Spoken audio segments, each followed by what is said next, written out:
बिस्मिल्लाहिर्रहमानिर्रहीम अस्सलाम वालेकुम नाज़रीन किराम। जहाँ मशरिक़ वुस्ता में ईरान और अमेरिका की जंग जो है वो थमती हुई नज़र नहीं आ रही, तो ऐसे में अब भारत की जानब से भी पाकिस्तान के साथ नई छेड़खानियों का सिलसिला शुरू किया जा चुका है, क्योंकि इस वक्त पाकिस्तानी सिक्योरिटी इंटेलिजेंस ज़राए से जो मालूमात मसूल हुई हैं वो नाज़रीन किराम इंतहाई अलार्मिंग है। बहरहाल इस हवाले से ये खदशात जो थे वो DGISPR लेफ्टिनेंट जनरल अहमद शरीफ चौधरी, इसके साथ साथ पाकिस्तानी कई ऑफिशल ने भी इस हवाले से बताया कि भारत जो है वो अपनी हजीमत से काफ़ी परेशान है और पाकिस्तान को लेकर कोई ना कोई एक ऐसा प्लान जो है वो तरतीब दिया जा रहा है ताकि पाकिस्तान के साथ जो नोबे के कॉन्फ्लिक्ट में भारत को हजीमत उठाना पड़ी थी उसको किसी न किसी तरीके से कम किया जा सके। इंतहाई अलार्मिंग और इंतहाई गैर मामूली इस वक्त तफसीलात मसूल हुई हैं सिक्योरिटी ज़राए से, जो आपके सामने रखनी है, और साथ साथ ईरान और अमेरिका की जंग के हवाले से भी फर्दर डिटेल्स हैं वो भी इस वीडियो में आपके सामने रखने की कोशिश करूँगा। जल्दी से चैनल को सब्सक्राइब करें, वीडियो को आपने ज़्यादा से ज़्यादा लाइक करना है, शेयर करना है।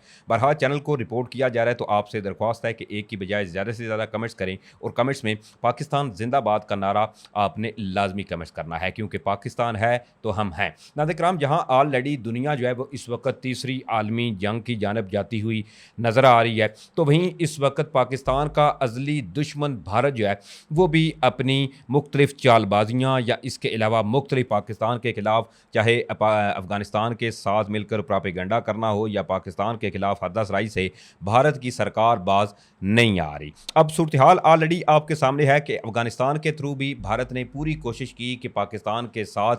जो है एक महाज खोला जाए, लेकिन अफ़गानिस्तान की ठोक बजाकर जो खातर तवाज़े पाकिस्तान की जानब से की गई तो उसमें भी भारत मुकम्मल तौर पर नाकाम हुआ। हालांकि भारत की जानब से बाकायदा तौर पर अफ़गानिस्तान को ड्रोन्स की इमदाद, इसके अलावा बाकायदा तौर पर जो अफ़गानिस्तान के मिनिस्टर थे इनको भारत के अंदर बुलाना और भारत के साथ अफ़गानिस्तान की बढ़ती कुर्बतें, इस चीज़ की साफ साफ अक्कासी थी कि भारत और अफ़गानिस्तान का गठजोड़ जो है वो पाकिस्तान के खिलाफ मुख्तलिफ प्लानिंग करता हुआ नज़र आ रहा है। ऑलरेडी इस हवाले से बहरहाल ये खदशात पाए जाते हैं और भारत का ऑलरेडी देखें तो मोदी जो हुकूमत है इनका एक वतीरा भी है कि कोई ना कोई एक ऐसा इंसिडेंट भारत के अंदर करवा कर फिर उसके अंदर पाकिस्तान को मुर्दे इल्ज़ाम ठहराया जाता है और उसके बाद फिर अपनी खोई हुई जो साख होती है इंटरनली, जो मुख्तलिफ चैलेंजेस होते हैं मोदी हुकूमत को, उनको रिफ्ट करने के लिए यानी उनको कम करने के लिए बीजेपी की हुकूमत का ये एक बहुत पुराना वतीरा है। लेकिन अब जहां ऑलरेडी ईरान और अमेरिका की जंग के हवाले से इस वक्त पूरी दुनिया जो है वो एक बदतरीन बहरान, इसके अलावा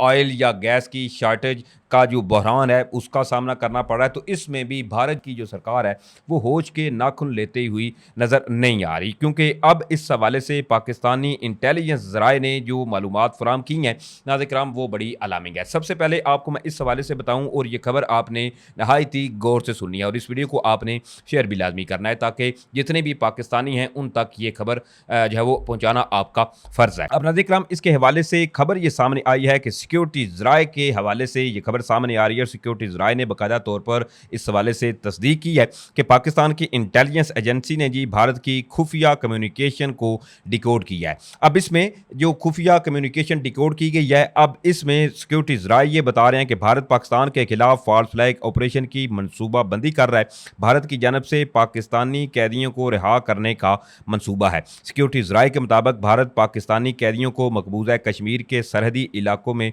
ले जाना चाहता है। भारत पाकिस्तानी कैदियों के जरिए सरहदी इलाके में फॉल्स फ्लैग ऑपरेशन जो है वो करना चाहता है। सिक्योरिटी ज़राए का यह भी कहना है कि पाकिस्तानी कैदियों को इस्तेमाल करके भारत बड़ी कार्रवाई का इल्ज़ाम पाकिस्तान पर लगाना चाहता है। बेसिकली अब सिक्योरिटी ज़राए जो बता रहे हैं इसमें पाकिस्तानी कैदियों को जो कम्युनिकेशन को डिकोड किया गया है, इससे पाकिस्तानी इंटेलिजेंस को यह मालूम हुआ है कि भारत के अंदर जो पाकिस्तानी कैदी हैं, कश्मीरी हैं, जो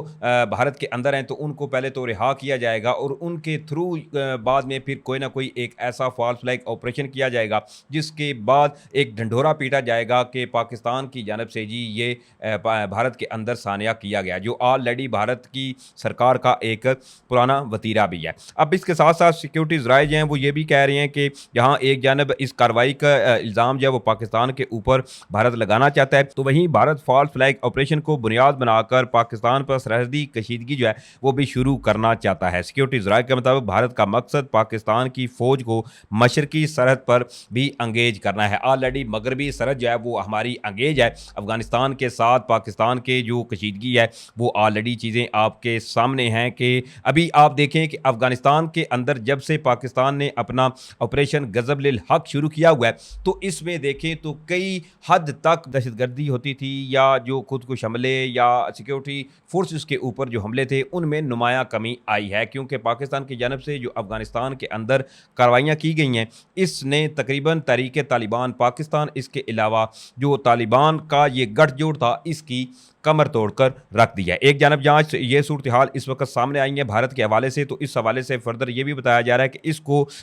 एक तो फौरी तौर पर इस पर एक्शन लेते हुए पाकिस्तानी सिक्योरिटी फोर्सेस जो हैं, इनको मुकम्मल तौर पर हाई अलर्ट पे कर दिया गया है और साथ ही साथ इस वक़्त ख़ास नज़र जो है वो भारत पर रखी जा रही है कि भारत इस तमाम सूरत-ए-हाल के अंदर कोई ना कोई एक ऐसा फॉल्स फ्लैग ऑपरेशन जो है, जो ऑलरेडी ये कम्युनिकेशन डिकोड हुई है, इसकी तैयारियाँ करता हुआ नज़र आ रहा है। दूसरी तरफ जहाँ ईरान और अमेरिका की जंग है, उस हवाले से भी एक और बड़ी अहम खबर है और वो खबर है तुर्की के हवाले से। ऑलरेडी एक खबर ये सामने आई थी और इस हवाले से पहले तो ये क्लेम किया गया कि जी नेटो का जो डिफेंस सिस्टम है, इसने ईरान की जानब से आता हुआ एक बैलिस्टिक मिसाइल जो था, इसको इंटरसेप्ट किया था और इसको डिस्ट्रॉय किया गया था। लेकिन उस वक्त ये क्लेम किया गया कि ये मिसाइल जो थे वो ईरान की जानब से दागे गए थे, लेकिन ईरान ने बाद में इस क्लेम को जो है वो इसकी तरदीद की थी और कहा था कि ईरान ने जी तुर्की के ऊपर बैलिस्टिक मिसाइल नहीं दागे। तो लेकिन आज एक बार फिर से तुर्की के ऊपर बैलिस्टिक मिसाइलों से हमलों की खबर सामने आई है और साथ ही साथ नेटो ने भी इस चीज़ को कंफर्म किया है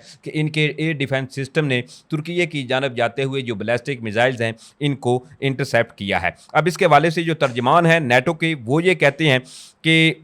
नेटो के फ़िज़ाई दिफ़ाई निज़ाम ने जी तुर्की की तरफ आने वाले ईरानी मिसाइल्स को मार गिराया है। तर्जमान ने मज़ीद ये भी कहा है कि नेटो ऐसे हमलों को नाकाम बनाने के लिए पूरी तरह तैयार है। तमाम इत्तेहादी ममालिक के दिफा में ज़रूरी इक़दामात के लिए हमेशा तैयार हैं। अब एक बार फिर से ये नेटो के जो तर्जमान हैं वो ये क्लेम कर रहे हैं कि ये बैलिस्टिक मिसाइल भी ईरान के हैं, लेकिन अभी इसी हवाले से ईरान की जानब से कोई स्टेटमेंट सामने नहीं आई कि क्या आया ये मिसाइल्स ईरान के थे या पहले की तरह ईरान ने जैसे तरदीद की थी कि मे बी इस दफ़ा भी ईरान जो है वो इसकी तरदीद करे कि ये बैलिस्टिक मिसाइल तुर्की की जानब जो गए हैं वो ईरान ने नहीं दागे हैं। अब इसके साथ साथ एक और बड़ी अहम खबर इस हवाले से कि अरब मीडिया बेसिकली इस हवाले से ये रिपोर्ट कर रहा है कि ईरान की जानब से ये अब 30 या 31 दिन जो इस जंग को मशरिक़ वुस्ता में ईरान और अमरीका और इसराइल के दरमियान जिस जंग को हो चुके हैं, अब इसमें खलीजी ममालिक के हवाले से कुछ अदाद शुमार सामने आए हैं कि अब तक इस जंग के अंदर खलीजी ममालिक के ऊपर कितने बैलिस्टिक मिसाइल या ड्रोन हमले जो हैं वो ईरान की जानब से किए गए हैं। अब अरब मीडिया की जारी करदा जो रिपोर्ट है, इसके अदाद शुमार के मुताबिक ईरान ने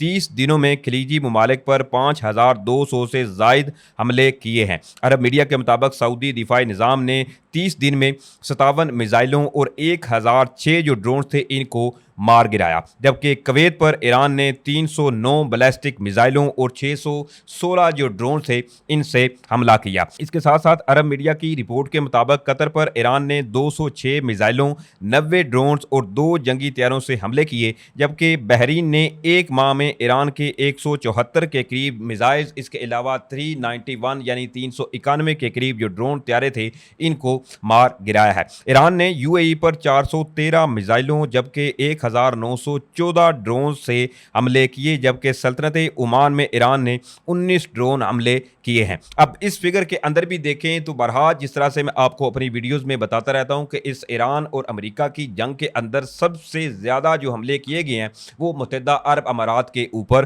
किए गए हैं, क्योंकि इसमें भी जो अरब मीडिया की रिपोर्ट है इसमें सबसे ज़्यादा जो ड्रोन हमलों की तादाद है वो तकरीबन 1914 के करीब। अब अरब मीडिया जो रिपोर्ट कर रहा है वो सबसे ज़्यादा तादाद मुत्तहिदा अरब अमारात के हवाले से है, और दूसरी तरफ इसमें सबसे कम जो हमले हैं वो इस वक्त भी सऊदी अरेबिया के हवाले से रिपोर्ट हो रहे हैं। बहरहाल ये डिटेल थी जो मैंने आपके सामने रखी है। दुआ है कि अल्लाह ताला इस मुल्क पाकिस्तान को अपने हिफ्ज़ो अमान में रखे, और इसके साथ साथ जो इस वक्त हमारा अज़ली दुश्मन जो है वो पसे पर्दा जो फॉल्स फ्लैग ऑपरेशन या पाकिस्तान को ज़ेर करने के लिए जो अपनी चालें चलता हुआ नज़र आ रहा है, अल्लाह ताला इस तमाम चालों को एक तो गर्क करे और साथ साथ पाकिस्तान को हमेशा शाद और आबाद रखे। आमीन। इंशाल्लाह फिर मिलेंगे। पाकिस्तान जिंदाबाद।